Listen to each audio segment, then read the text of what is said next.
கர்த்தருடைய பரிசுத்த நாமத்துக்கு ஸ்தோத்திரம். இந்த வேளையிலும் தேவ கோபம் என்ற தலைப்பிலே ஆண்டவருடைய வார்த்தையை நாம் கேட்டு சத்தியத்திலே வளர ஆண்டவர் உதவி செய்யும்படியாக நாம் ஜெபிக்கலாம். மகா பரிசுத்தமும் கிருபையும் இரக்கம் நிறைந்த இந்த நல்ல தகப்பனே, இந்த வேலைக்காக ஸ்தோத்திரம். உடைய வார்த்தைகளை நாங்கள் தியானித்து உணரும்படியாய் உடைய சத்தியத்திலே வளரும்படியாய் கிருபை பாராட்டும். சத்துரு இந்த வசனங்களை எடுத்து போடாதபடி காத்துக்கொள்ளும். இயேசு கிறிஸ்து நாமத்தில் பிதாவே, ஆமென். ஏசாயா தீர்க்கதரிசியின் புஸ்தகம் 54வது அதிகாரம் 8வது வசனம். அற்ப காலம் மூண்ட கோபத்தினால் நான் என் முகத்தை இமைப்பொழுது உனக்கு மறைத்தேன். பாருங்க, கர்த்தருடைய வார்த்தை இப்படி சொல்கிறது. அற்ப காலம் அவருக்கு நம்மேலே ஏற்பட்ட கோபத்தினாலே ஆண்டவர் என்ன செய்கிறாரா, இமைப்பொழுது, ஃப்ராக்ஷன் ஆஃப் செகண்ட், ஒரு நொடிக்கு கீழாக ஆண்டவர் தம்முடைய முகத்தை மறைக்கிறார். கர்த்தர் நல்லவராக இருக்கிறார். எப்பொழுது அவருக்கு கோபம் வருது? இப்போ பாருங்கள், சாதாரணமாக ஒரு மனுஷன் ஒரு தடவை இல்லை 2 தடவை இல்லை சில தடவை ஒரு இடத்துல ஒரு காரியத்தை குறித்து பேசும்போது அவங்க அதை சரிவர செய்யாமல் போகும்போது அல்லது முற்றிலுமாய் புறக்கணிக்கும் போது அந்த கோபத்தை வெளிப்படுத்துகிறோம். ஒன்று வார்த்தையில் வெளிப்படுத்துகிறோம், இல்லைன்னா செயலில் வெளிப்படுத்துகிறோம், இல்லைன்னா நம்ம இருதயத்தில் அந்த கோபத்தை வைத்து கொண்டு அவங்களுக்கு செய்ய வேண்டிய காரியத்தை செய்யாமல் நம்முடைய கோபத்தை காண்பித்து கொடுக்குறோம். தேவனுக்கு ஸ்தோத்திரம். அதே போல தான் ஆண்டவரும் சீக்கிரத்தில் நம்ம மேலே கோபப்படுவதில்லை. தொடர்ந்து அவர் சில காரியங்களை நம்மிடத்தில் பேசி செய்யும்படியான சொல்லியும் நம்ம கீழ்ப்படியாமல் போகும்போது, ஆண்டவருடைய வார்த்தைகளை மீறி நடக்கும்போது ஆண்டவருடைய கோபம் வருகிறது. கர்த்தர் நல்லவராக இருக்கிறார். பாருங்கள், அற்ப காலம் அவர் சொல்கிறார். அற்ப காலம் சொல்லும்போது அவருடைய பார்வைக்கு அது அற்ப காலம், ஆனால் நமக்கும் அது நீண்ட காலமாய் அது மாறக்கூடியதாய் இருக்கிறது. உதாரணமாக சொல்ல போனால் அவருக்கு 1000 வருஷம் ஒரு நாள் போல அவருடைய பார்வையில் இருக்கிறது. ஆகவே அற்ப காலம் சொல்லும்போது நம்முடைய வாழ்க்கையில் அது பெரும்பகுதியை அது ஆக்கிரமித்து விடும். தேவனுக்கு ஸ்தோத்திரம் உண்டாகட்டும். பாருங்கள், அற்ப காலம் மூண்ட கோபம் அவருக்கு. பாருங்கள், இஸ்ரவேலுடைய ஜனங்கள் ஆண்டவருடைய வார்த்தையின்படி 400 வருஷம் எகிப்தில் அடிமையாக இருப்பாங்க. அதுக்கப்புறம் அவங்க புறப்பட்டு கானான் தேசத்துக்குள்ளே போவாங்கன்னு சொல்லி ஆண்டவர் ஆபிரகாமுக்கு வாக்கு பண்ணுகிறார். ஆனால் இந்த ஜனங்கள் ஏறக்குறைய அந்த வருஷங்கள் முடிகிற நிலைமையில் மோசே அரண்மனையில் சுகபோக வாழ்க்கையை வெறுத்து தன் ஜனங்களுக்காக பாடுகளை தெரிந்து கொண்டு வைராக்கியம் பாராட்டி இறங்கி வந்து அவங்க மத்தியில் கிரியை செய்யும்போது அதை ஏற்றுக்கொள்ள மனதில்லாமல் மோசேயை அவர்கள் விரட்டி விடுகிறார்கள். தேவனுக்கு ஸ்தோத்திரம் உண்டாட்டும். அவர்களை காட்டி கொடுக்குற நிலைமை வரும்போது மோசே கடந்து போகிறார். பாருங்கள், தேவன் சொன்ன அந்த வார்த்தையின்படி 400 வருஷத்தில் முடிய வேண்டிய காரியம் 430 வருஷம் அவர்கள் முடிந்த பிறகு தான் எகிப்தை விட்டு அவர்கள் வெளியே வருகிறாங்க. கர்த்தர் நல்லவராக இருக்கிறார். தேவனுக்கு ஸ்தோத்திரம். இதனால் பாருங்கள், மோசேயுடைய வாழ்க்கையிலே 40 வருஷம் அவர் மீதியான் தேசத்தில் போய் ஆடு மேய்க்க வேண்டிய ஒரு சூழ்நிலை வந்தது. அது மட்டும் இல்லாமல் 2 வாரங்களிலே எகிப்திலிருந்து கானான் தேசத்துக்கு உள்ளே பிரவேசிக்க வேண்டிய இஸ்ரவேல் ஜனங்க தங்களுடைய முரட்டாட்டத்தினாலும் கர்த்தருடைய வார்த்தையை மீறி அவங்க செயல்பட்டது நிமித்தம் 40 வருஷம் வனாந்திரத்தில் அடைய வேண்டிய சூழ்நிலை. அவர்கள் நிமித்தம் மோசேக்கும் பாடு.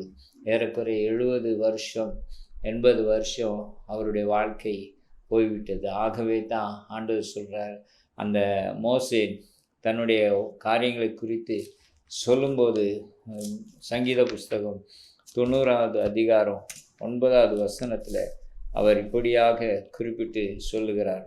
பாருங்கள், எங்கள் நாட்கள் எல்லாம் உமது கோபத்தால் போய்விட்டது. பாருங்கள், ஆண்டவருடைய அற்பகால கோபம் நம்முடைய வாழ்க்கை முழுக்குமே கடந்து போயிடும். தேவனுக்கு ஸ்தோத்திரம். 80 வருஷம் மோசேயுடைய வாழ்க்கையில் பாடுகள் தான், வேதனைகள் தான். தேவனுக்கு மகிமை உண்டாட்டும். 120 வருஷம்.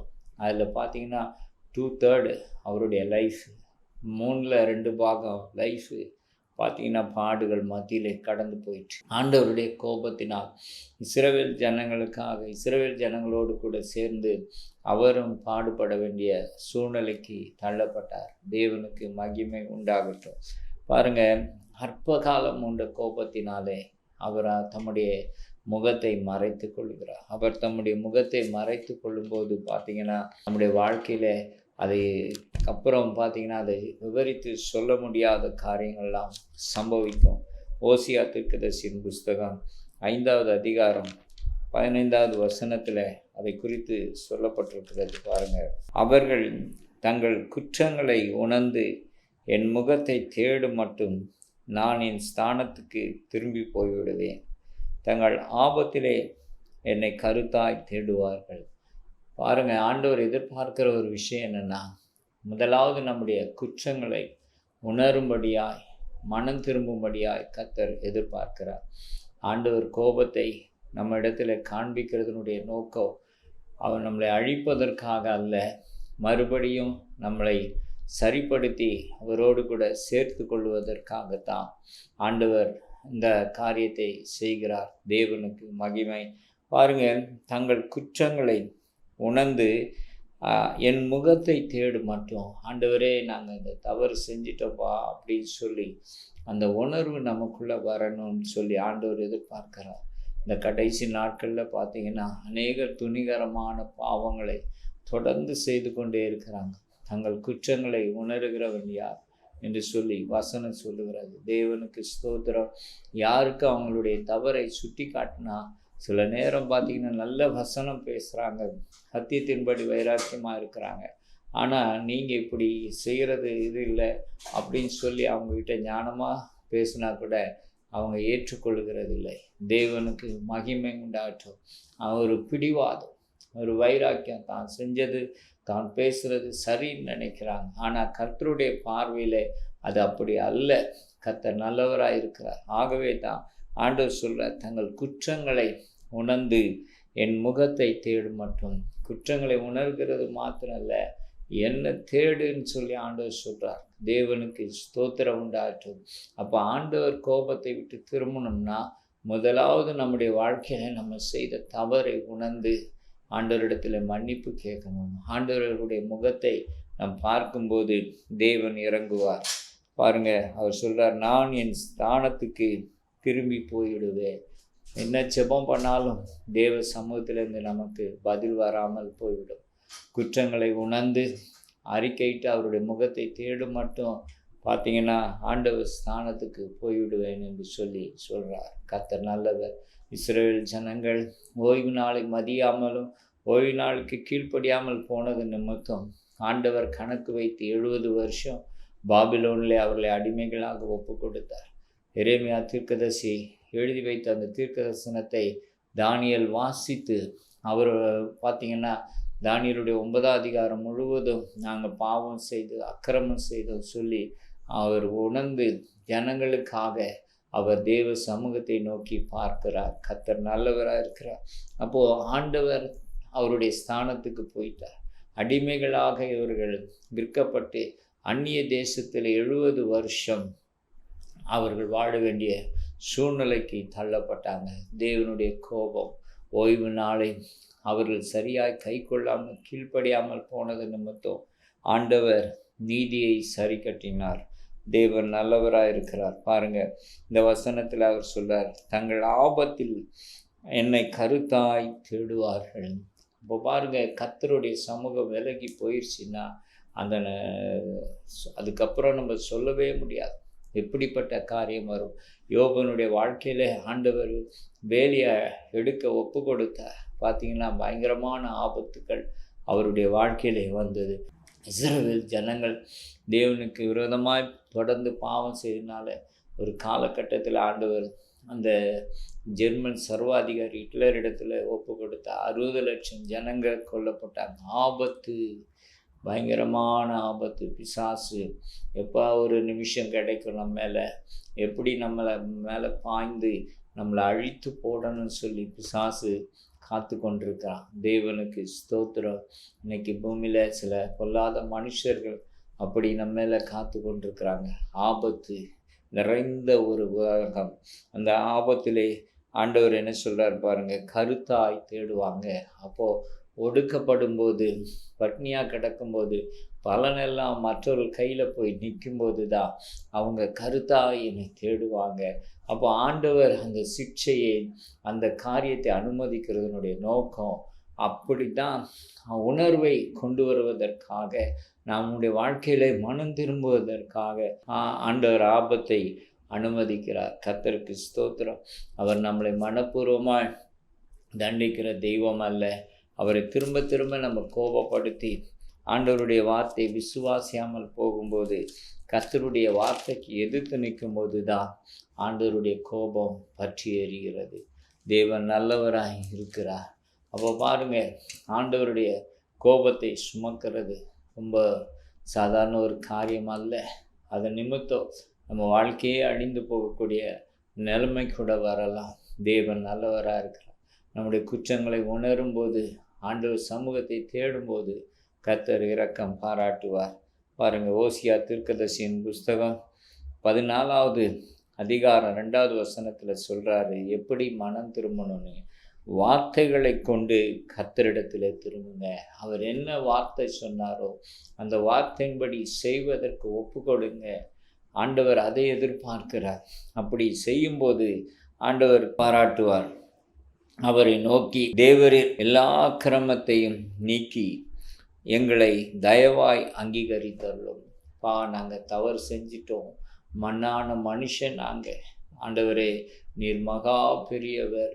நீர் எங்களிடத்தில் பேசுகிறதுக்கே நாங்கள் எவ்வளவேனும் பாத்திரன் அல்ல. அப்படி இருக்கும்போது உலகத்தில் எத்தனையோ பேர் உங்களுடைய வார்த்தைகளை கேட்டு செய்வதற்கு ஆயத்தமாக இருக்கும்போது, நீங்கள் எங்களுக்கு நன்மை வரும்படி, எங்களை ஆசீர்வதிக்கும்படி சொன்ன சில காரியங்கள் செய்யாமல் போனோம் ஆண்டவரே. அது நிமித்தம் வந்த பாடுகள், வேதனைகள் அப்படின்னு சொல்லி நம்முடைய வாழ்க்கையில் நம்ம கடந்து வந்த காரியங்களை உணர்ந்து ஆண்டவரிடத்தில் அங்கீகரிங்கப்பா, எங்களை மறுபடியும் சேர்த்து கொள்ளுங்க ஆண்டவரே. நாங்கள் உண்மை விட்டால் வேறு எங்கே போவோம் ஆண்டவரே? எங்களுக்கு வேறு வழி கிடையாது. நீங்கள் தான் இரக்கம் பாராட்டணும், நீங்கள் தான் தயவு பாராட்டணும். எங்களை திருப்பி கொள்ளுங்க ஆண்டவரே. எங்களை மறுபடியும் உயிர்ப்பீங்க, எங்களை மறுபடியும் ஆசீர்வதிங்க ஆண்டவரே சொல்லி ஆண்டவரிடத்தில் கேட்கும்போது தேவன் இறங்குகிறவராய் இருக்கிறார். அல்லேலூயா. கர்த்தர் நல்லவராக இருக்கிறார். ஸ்தோத்திரம் உண்டாட்டும். பாருங்க, அதே அதிகாரத்தில் 4வது வசனம், நான் அவர்கள் சீர்கேட்டை குணமாக்குவேன். நம்முடைய வாழ்க்கையில ஒழுங்கினத்தை ஆண்டவர் அகற்றி ஒழுங்குபடுத்துவேன் என்று சொல்கிறார். கர்த்தர் நல்லவர். ஏன் கோபம் வந்தது? நம்ம ஒழுங்கினமாக நடக்கும்போது, ஆண்டவருக்கு விரோதமான காரியங்களை தொடர்ந்து செய்யும்போது ஆண்டவருடைய கோபம் வருது. அவர் சொல்லி பாருங்கள், சாலமோன் ஒரு பெரிய ஞானி தான். ஆனாலும் ஆண்டவர் என்ன செய்தார்? அந்நிய தேவர்களை அவன் வழிபட்ட போது சுப்பனத்தில் ஆண்டவர் எச்சரிக்கிறார், நீ இதை செய்யாதே அப்படின்னு சொல்லி எச்சரிக்கும் போது அவன் கீழ்ப்படியலை. கர்த்தர் நல்லவராக இருக்கிறார். வானத்தையும் பூமியும் படைத்த ஒரு சர்வ வல்லமுள்ள ஒரு தெய்வம், அந்த தெய்வம் இறங்கி மனுஷனிடத்தில் பேசுகிறது எவ்வளோ ஒரு பெரிய காரியம். அதெல்லாம் நினச்சி பார்த்தாலே அதெல்லாம் ஒரு பெரிய ஆசீர்வாதம். அந்த அப்படிப்பட்ட தெய்வம் பேசும்போது நீ இதை செய்யாதேன்னு சொல்லும்போது, ஆனால் சாலமோன் கீழ்ப்படியாமல் போனபோது தான் அவன் தேசம் அது வரைக்கும் சமாதானமாய் சந்தோஷமாய் ஆசீர்வாதமாய் இருந்தது. ஆனால் அப்படியே அது மாற ஆரம்பித்தது. அவனுடைய கீழ்ப்படியாமையினால் எதிரிகள் தோன்ற ஆரம்பித்தாங்க, பிரச்சனைகள் வர ஆரம்பித்தது. ஆனால் கடைசி வரைக்கும் சாலமோன் மனம் திரும்பவே இல்லை. தேவன் நல்லவராக இருக்கிறார். பாருங்க, நமக்கு தோன்றுகிற வழி நல்ல வழியாக தான் இருக்கும். அது இன்பத்தை கொடுக்குற வழியாக தான் இருக்கும். இன்பம் கொடுக்குற ஆலோசனைகள்லாம் வரும். ஆனால் அது தேவனுக்கு பிரியமாக இருக்கிறதா என்பதை நம்ம சிந்திக்க வேண்டும். தேவன் நல்லவர். அப்போது எல்லா நன்மைகளும் எல்லா ஆசீர்வாதங்களும் பரிபூர்ணமாய் கர்த்தரிடத்திலிருந்து வருது. அவர் நம்மை தெரிந்து கொள்ளவும், நம்மளை அழைக்கவும், நம்ம ஏமாத்துறோம். அப்படி இருக்கும்போது எத்தனையோ கோடி ஜனங்க அந்த பூமியில் இருக்கும்போது தெய்வத்தினுடைய சத்தத்தை கேட்கிறதுக்கு அவங்களுக்கெல்லாம் பாக்கியம் கிடைக்கல. ஆனால் ஆண்டவர் வசனத்தை நம்ம கையில் கொடுத்துருக்கிறார். இதெல்லாம் சில நேரம் தியானிக்கும் போது பார்த்திங்கன்னா, இந்த வேத வசனத்தை பைபிளே பார்க்காம செத்து போனவங்க எத்தனையோ கோடி, இன்றைக்கி பூமியில் இருக்கிறவங்க எத்தனையோ கோடி, தேவனுடைய ஆலயத்துக்குள்ளே போக முடியாமல் இருக்கிறவங்க எத்தனையோ கோடி. ஆனால் மிகுந்த கிருபையினாலே இந்த வேத வசனத்தை ஆண்டவர் கொடுத்திருக்கிறார். ஜீவனுள்ள தேவனை ஆராதிக்கும்படியாக அவருடைய மிகுந்த கிருபையினால ஆலயத்துக்குள்ளே போகிற பிரவேசம், அந்த பாக்கியத்தை தேவன் நமக்கு கொடுத்திருக்கிறார். அப்படிப்பட்ட அந்த தெய்வத்தை அவருடைய வார்த்தையை நம்ம கேட்டு நம்ம கீழ்ப்படியலைன்னா ஆண்டவருடைய கோபம் வராமல் என்ன செய்யும்? பாருங்கள், கர்த்தர் நல்லவராக இருக்கிறார். நம்ம விட எத்தனையோ நல்ல மனுஷங்க இருக்கிறாங்க, எவ்வளோ காரியங்களை செய்கிறவங்களாக இருக்கிறாங்க. ஆனால் ஆண்டவருடைய கண்ணில் கிடைச்ச கிருபை நிமித்தம் அவருடைய சத்தத்தை நாம் கேட்கிறோம். அவருடைய சித்தத்தை இந்த வேதத்தின் மூலமாய் அறிந்து கொள்கிறோம். ஜெபத்தில் அவரோடு கூட பேசுகிறோம். அவரும் நம்மோடு கூட பேசுகிறார். சொப்பனங்கள் மூலமாய், தரிசனங்கள் மூலமாய், சூழ்நிலைகள் மூலமாய், மற்ற ஊழியர்கள் மூலமாய் ஆண்டவர் நம்மோடு கூட பேசுகிறார். அந்த பேச்சு, அந்த வார்த்தைகளை கேட்பதற்கு நாம் ஏமாத்துறோம். தேவன் நல்லவராக இருக்கிறார். கர்த்தருக்கு ஸ்தோத்திரம் உண்டாட்டும். இப்படி எத்தனையோ பேர் கிடைக்காத ஒரு ஆசீர்வாதம் நம்ம வாழ்க்கையில் கிடைக்கும்போது அதை நம்ம அற்பமாக நினைக்கக்கூடாது. சில நேரங்களிலே கர்த்தருடைய வார்த்தை, கர்த்தருடைய கட்டளை நமக்கு சில பாடுகளை கொண்டு வரும், நிந்தைகளை கொண்டு வரும், போராட்டங்களை கொண்டு வரும். அப்படி நம்ம செய்யும்போது பல காரியங்களை நம்முடைய வாழ்க்கையில் சந்திக்க வேண்டி வரும். அது தீமையை போல இருந்தாலும் ஆண்டவர் நம்மோடு கூட இருந்து நம்மை நடத்துகிறவராக இருக்கிறார். அவைகள் முடிவிலே நமக்கு மகிமையும் ஆசீர்வாதத்தையும் அது கொண்டு வரும். கர்த்தர் நல்லவராக இருக்கிறார். ஸ்தோத்திரம். பாருங்கள், அப்படிப்பட்ட தெய்வத்தினுடைய வார்த்தையை கேட்டு கீழ்ப்படியாமல் போகும்போது தான் ஆண்டவருடைய கோபத்துக்கு நம்ம ஆளாகிறோம். அதை தவிர்க்க ஆண்டவர் நமக்கு உதவி செய்வாராக. பாருங்கள், அடுத்தது பாருங்கள், அந்த 4வது வசனத்தில் அவர் சொல்கிறாரு, அவர்களை மனப்பூர்வமாய் சிநேகிப்பேன். ஆண்டவர் நம்மளை ஒழுங்குபடுத்தி அவர் பக்கமாய் நம்மை திருப்பி நம்மை மனப்பூர்வமாய் சிநேகிப்பேன் என்று சொல்கிறார். நான் மாய்மாலம் பண்ண மாட்டேன், நான் வெளிப்படையாக இருக்கிற ஒரு தெய்வம் என்று சொல்லி ஆண்டவர் நம்மோடு கூட பேசுகிறார். நான் மனப்பூர்வமாக சிநேகிப்பேன். எப்போது நான் தெரிந்து கொள்ளும்போது எப்படி ஆண்டவர் அன்பு காண்பித்தாரோ அதே போல் நம்ம தவறு செய்து திரும்பும் போதும் அதே அன்பை நான் காண்பிப்பேன் சொல்லி, அதே இரக்கத்தை, அதே தயவை நான் உனக்கு காண்பிப்பேன் என்று சொல்லி ஆண்டவர் நம்மிடத்தில் பேசுகிறார். கர்த்தருக்கு ஸ்தோத்திரம். அது மாத்திரம் இல்லாமல் ஒரு அருமையான வார்த்தையை சொல்கிறார் பாருங்க, என் கோபம் அவர்களை விட்டு நீங்கிற்று. எப்போ நம்ம மனம் திரும்புகிறோமோ, உணர்கிறோமோ, ஆண்டவருக்கு பயப்படுறோமோ, அவருடைய முகத்தை தேடும்போது அவருடைய கோபம் நம்மளை விட்டு நீங்கிற்று. தேவனுக்கு ஸ்தோத்திரம். நம்ம வசனம் சொல்லுது, அவருடைய கோபம் ஒரு நிமிஷம், அவருடைய தயவோ நீடிய வாழ்வு. கர்த்தர் நல்லவராக இருக்கிறார். அந்த ஒரு நிமிஷம் கோபம் கூட நம்மளால் என்ன செய்ய முடியாது, தாங்க முடியாது. தேவன் நல்லவராக இருக்கிறார். பாருங்கள், வழி விலகி போகும்போது ஆண்டவர் திருத்தும்போது திருந்தணும். பாருங்கள், அங்கே ஏன்னா என்ன நடக்க போகுது என்பதை கர்த்தர் மாத்திரமே அறிவார். பிழையாமை சொன்னார் ஆண்டவர், நீ அங்கே போய் சபிக்காத, அந்த ஜனங்கள் எல்லாம் நான் தெரிந்து கொண்ட ஆசீர்வதிக்கப்பட்ட ஜனங்கள் சொல்லும்போது மறுபடியும் அந்த ராஜா பிரபுக்களை அனுப்பி அழைக்கும்போது இவனுக்குள்ள ஒரு இச்சை இருந்தது. வீடு நிறைய பொண்ணு வெளியும் கொடுத்தா கூட நான் வரமாட்டேன். சிலர்லாம் ரொம்ப பந்தா பேசுவாங்க. பார்த்தீங்கன்னா, நான் எதுக்குமே ஆசைப்பட மாட்டேன், எதுக்குமே நான் வளைஞ்சு கொடுக்க மாட்டேன், அப்படி இப்படின்னு பேசுவாங்க தங்களை குறித்து. அதே போல் இந்த பிள்ளையாம் பேசிட்டு போகும்போது என்ன நடக்குது, கடைசியில் அங்கே இச்சையில் விழும்போது ஜனங்களை பாவத்துக்குள்ளே நடத்துவதற்கு அந்த அந்நிய தேசத்து ராஜாவுக்கு அவன் சொல்லி கொடுக்குறான். இஸ்ரவேல் ஜனங்களில் 23,000 பேர் மரித்து போகிறாங்க. தேவனுடைய கோபம் அங்கே பற்றி எரிகிறது. அந்த 23,000 பேர் சாவுக்கு பிலேயாம் காரணமானான். அது மாத்திரம் இல்லை, பிலேயாமை இஸ்ரவேல் ஜனங்க வெட்டி போட்டாங்க.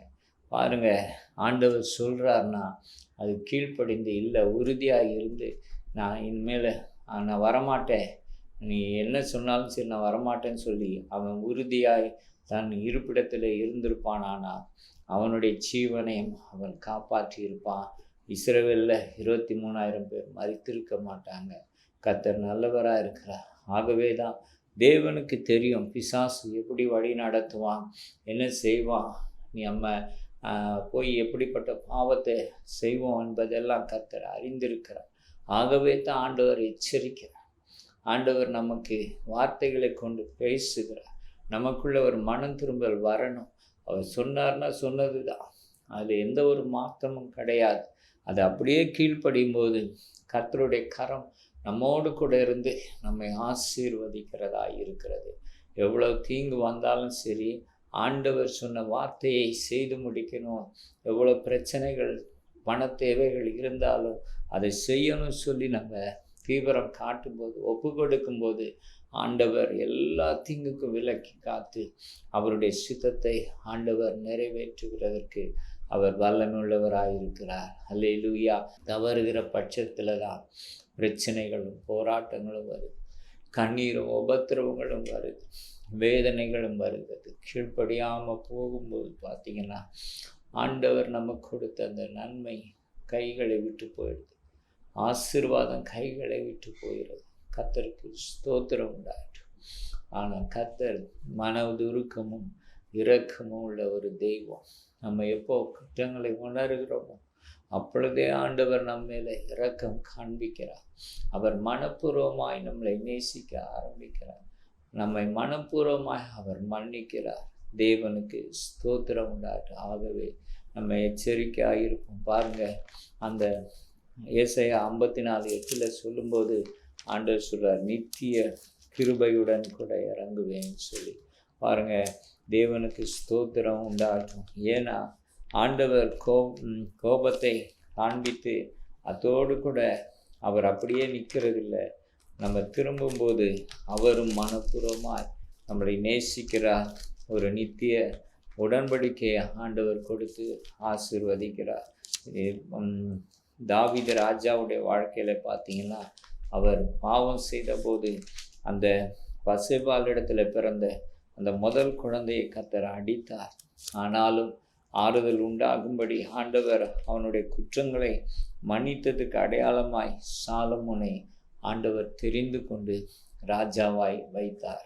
தேவன் நல்லவராக இருக்கிறார். நம்முடைய வாழ்க்கையில் சில இழப்புகள், கஷ்டங்கள், வேதனைகளை ஆண்டவர் அனுமதித்திருக்கலாம். ஆனால் ஆண்டவர் இடத்துல நம்ம திரும்பும்போது கர்த்தர் மனப்பூர்வமாய் நமக்கு இறங்கி கர்த்தர் நமக்கு உதவி செய்வார். எப்படி ஒரு சாலமோனை கொடுத்து தாவீதை ஆண்டவர் மகிழ பண்ணினார், அதே போல் ஆண்டவர் நம்முடைய வாழ்க்கையில் ஆண்டவர் மகிழ்ச்சியாக்கும்படி இறங்குவார். கர்த்தர் நல்லவராக இருக்கிறார். ஸ்தோத்திரம். பாருங்கள், அந்த வசனத்தில் ஆண்டவர் சொல்றார், நித்திய கிருபையுடன் உனக்கு இறங்குவேன். ஏன் ஆண்டவர் நித்திய கிருபை, அது நிலையானது, மாறாத கிருபையை நான் உனக்கு தருவேன், என்னுடைய அன்பு எப்பொழுதும் பூரணமாய் உண்மையில இருக்கும்னு சொல்லி ஆண்டவர் சொல்கிற காரணம் என்னென்னா, தாவீதுக்கு ஒரு இடத்துல அவர் சொல்லும்போது, உனக்கு முன்பாக இருந்தவனிடம் விட்டு என் கிருபையை விலக்கினது போல நான் உன்னை விட்டு கிருபையை விலக்க மாட்டேன்னு சொல்லி ஆண்டவர் அங்கே வாக்கு பண்ணுகிறார். அப்போ முன்பாக இருந்தது யார்? சவுலுடைய வாழ்க்கையிலே ஆண்டவர் தம்முடைய கிருபையை விட்டு விலக்கினார். விலக்கினது நிமித்தம் தேவ கோபத்தினாலே அது ஆண்டவர் விலக்கிறார். கர்த்தருக்கு ஸ்தோத்திரம் உண்டாட்டும். சவுலுடைய கீழ்ப்படியாமையில் பாருங்கள், படிப்படியாக அவனுடைய வாழ்க்கையில் அழிவு வர ஆரம்பித்தது. ஒரு காலகட்டத்தில் தன் குமாரர்களோடு கூட ஒரே இடத்துல அவன் மறிக்க வேண்டிய கட்டாயம் வந்தது. அவன் நிமித்தம் அந்த சந்ததி ஆசீர்வாதமாக இல்லாமல் போயிற்று. தேவனுக்கு ஸ்தோத்திரம். ஆகவே கிருபையை நம்ம விட்டு விலக்க மாட்டேன் என்று சொல்லி ஆண்டவர் பேசுகிறார். நித்திய கிருபையோடு கூட நான் உனக்கு இறங்குவேன். ஆண்டவர் நம்மை உற்சாகப்படுத்துகிறார், நம்மளை தைரியப்படுத்தி ஆசீர்வதிக்கிறார். இழந்த நன்மைக்கு பதிலாக மறுபடியும் நான் பல நன்மைகளை உனக்கு வைத்திருக்கேன், அதை நிச்சயமாய் உனக்கு நான் தருவேன் என்று சொல்லி ஆண்டவர் நம்மோடு கூட பேசி கொண்டிருக்கிறார். தேவனுக்கு ஸ்தோத்திரம். இந்த 9வது வசனம் பாருங்க, ஏசாயா 54:9. இது எனக்கு நோவாவின் காலத்தில் உண்டான வெள்ளம் போல் இருக்கும், இனி பூமியின் மேல் புரண்டு வருவதில்லை என்று நான் ஆணையிட்டது போல உன்மேல் நான் கோபம் கொள்வதில்லை என்றும். பாருங்க, அங்கே கோபம் நீங்கிட்டு சொல்லி ஓசியா 4ஆம் அதிகாரத்தில் அந்த 5வது வசனத்தில் ஆண்டவர் சொன்னார். இங்கே என்ன சொல்கிறார்னா, நான் கோபமே இனி உன் மேலே கொள்ள மாட்டேன். ஏனென்றால் வாழ்க்கையில் பல வருஷங்கள் கடந்து போயிடுச்சு, பல வேதனைகள் பல பாடுகள் வழியாக நீ கடந்து வந்துவிட்ட. இனி நான் உண்மையில் கோபப்பட மாட்டேன். மீத உள்ள காலங்கள் உனக்கு நன்மையாக இருக்கும்படி, ஆசீர்வாதமாக இருக்கும்படி நான் இறங்குவேன் என்று சொல்லி கர்த்தர் சொல்லுகிறார். தேவனுக்கு ஸ்தோத்திரம். உன்னை நான் கடிந்து கொள்வதில்லை ஆணையிட்டேன். ஆண்டவர் நம்மிடத்தில் நம்ம உணர்ந்து திரிந்து ஒழுங்குபடுத்தினப்பட்ட உடனே ஆண்டவர் நம்ம மேலே என்ன செய்வாராம், கடிந்து கொள்றதில்லை. எப்பொழுதும் அன்பாயிருப்பேன்னு சொல்லி கர்த்தர் நம்மோடு கூட பேசுகிறார். அந்த 10வது வசனத்தில் பார்த்தீங்கன்னா, சமாதானத்தின் உடன்படிக்கையை தேவன் நமக்கோடு கூட பண்ணுகிறார். இனி பிரச்சனை இல்லை, எல்லா பிரச்சனைகளுக்கும் முடிவு வந்துருச்சு. கோபத்தை விட்டு ஆண்டவர் நீக்கி போட்டார். அது மாத்திரம் இல்லை, கோபப்பட மாட்டேன்னு சொல்லி வாக்கு பண்ணியிருக்கிறார். சமாதானத்தின் உடன்படிக்கை. அப்போது நமக்கும் தெய்வத்துக்கும் இருந்த பிரச்சனை நீங்கி அங்கே ஒரு சமாதானம் உண்டாகும்போது தேவனுடைய நன்மையும் ஆசீர்வாதமும் கிருபையும் நம்மை தொடரக்கூடிய காலமாய் அது இருக்கிறது. கர்த்தருக்கு ஸ்தோத்திரம். அதே சமயத்தில் ஆண்டவர் என்ன செய்கிறார்னா, உலக பிரகாரமாய் ஜீவிக்கிற மக்களுக்கு தம்முடைய வார்த்தையை ஆண்டவர் சொல்லுகிறார். இந்த கடைசி நாட்களில் இயேசு கிறிஸ்து வரும்போது இந்த பூமியிலே அவருடைய கோபம் பற்றி எரிய போகிறது. ஏனென்றால் ஆண்டவர் உழவு கிருபையாய் அன்பு வைத்து சத்தியத்தை சொல்லியும் வணங்கா கழுத்துள்ள ஜனங்களாய் முரட்டாட்டம் பண்ணி பாவத்தை நேசித்து துன்மார்க்கமாய் வாழ்கிற மக்கள் மேலே தேவனுடைய கோபம் வரும். கர்த்தருக்கு ஸ்தோத்திரம் உண்டாட்டும். பாருங்க, சங்கீதம் 2ஆம் அதிகாரம் 12வது வசனத்தில் சொல்றார், குமாரன் கோபம் கொள்ளாமலும் நீங்கள் வழியிலே அழியாமலும் இருக்கும்படி தேவனுடைய கோபம் அங்கே குமாரன் மூலமாய் பற்றி எறிய போகிறது. பூமிக்கு ஒரு பெரிய நியாய தீர்ப்பு வரப்போகிறது. அதற்கு முன்பாக பயங்கரமான அழிவுகள் வரப்போகுது. இந்த கடைசி காலத்தில் ஆண்டவர் எவ்வளவாய் நேசித்து தம்முடைய வசனத்தை சொல்லி தம்முடைய அன்பை வெளிப்படுத்தி தம்முடைய வல்லமையை வெளிப்படுத்தி காண்பித்து இயேசு கிறிஸ்துவே தேவன் என்று சொல்லி அவர் வெளிப்படுத்தி அதை குறித்து உணராமல் கவலைப்படாமல் மரட்டாட்டமாய் துன்மார்க்கமாய் பாவத்தில் வாழ்கிற மக்கள் மேல் தேவனுடைய கோபம் பற்றி எரிய போகிறது. இந்த பூமியில் ஆண்டவருடைய கோபம் பற்றி எரியும் போது பலவிதமான பயங்கர கொள்ளை நோய்களும் பஞ்சங்களும் அங்கே பூமி அதிர்ச்சிகளும் சொல்ல முடியாத வேதனை தரக்கூடிய காரியங்கள் எல்லாம் இந்த பூமியிலே சம்பவிக்க போகிறது. காரணம் அவருடைய கோபம். அந்த கோபத்தினாலே இந்த பூமி பற்றி எரிய போகிறது. வழியிலே அழியாமல் பாதி வயசில் நீங்கள் மரித்து போகாதபடி எச்சரிக்கையாயிருங்கன்னு சொல்லி ஆண்டவர் சொல்கிறார். கொஞ்ச காலத்திலே அவருடைய கோபம் பற்றி எரியும். கொஞ்ச காலம், இந்த கடைசி காலத்திலே அவருடைய கோபம் பற்றி எரியும். அவரை அண்டிக் கொள்கிற யாவரும் பாக்கியவான்கள். இயேசுவை விசுவாசித்து ஏற்றுக்கொள்ளும்போது அவருடைய கோபத்துக்கு ஆளாகாமல் நாம் தப்பித்து கொள்ள முடியும். தேவனுக்கு மகிமை. ஆண்டவரே, இந்த வேளையிலும் இந்த வார்த்தைகளை நாங்கள் கேட்டு உணரும்படியா ஆண்டவரே, எங்களுடைய கீழ்ப்படியாமையினால் எங்களுடைய வாழ்க்கையில் ஏற்பட்ட கசப்பான அனுபவங்களை மாற்றி ஆண்டவர் மனப்பூர்வமாய் சிநேகித்து எங்களை ஆசீர்வதிப்பேன் என்று வாக்கு பண்ணியிருக்கிறீரப்பா. ஆண்டவரே, உடைய சுவிசேஷத்துக்கு கீழ்ப்படியாதவர் மேலே இந்த இன்னும் கொஞ்ச காலத்திலே கோபம் பற்றி எரியும் என்று சொல்லியிருக்கிறீரப்பா. ஆண்டவரே, அந்த கோபத்துக்கு நாங்கள் ஆளாகாமல் ஆண்டவரே உம்மை நாங்கள் பற்றி கொள்ள கிருபை தாங்கப்பா. ஆண்டவரே, இந்த வசனத்தை கேட்கிற ஒவ்வொருடைய வாழ்க்கையிலும் விடுதலையும் சமாதானம் உண்டாகட்டும். அற்புதங்கள் நடக்கட்டும். ஆச்சரியமான காரியங்கள் நடக்கட்டும். வியாதிகள் நீங்கட்டும். பண தேவைகள் சந்திக்கப்படட்டும். பிசாசின் கிரியைகள் அவளுடைய வாழ்க்கையில் முற்றிலும் அழிக்கப்படட்டும். ஆண்டவரே ஆசீர்வதிப்பீராக. இயேசு கிறிஸ்து நாமத்தில் பிதாவே, ஆமென்.